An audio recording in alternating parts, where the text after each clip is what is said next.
Let's make summer special Maamidikaya Ravva Pulihora today. Full process and ingredients is mentioned in the description box. Do check it!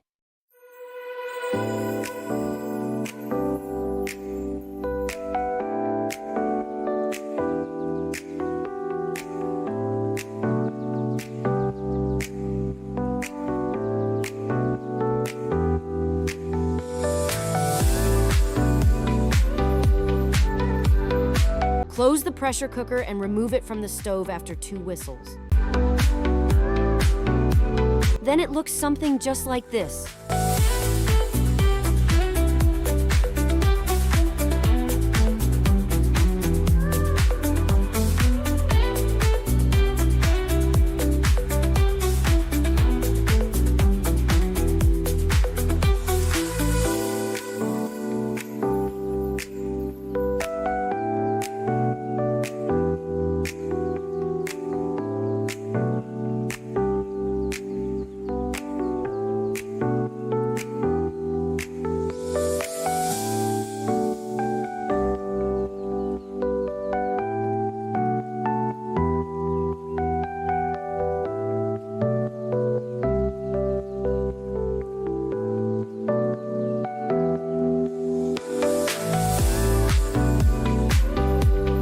We are done.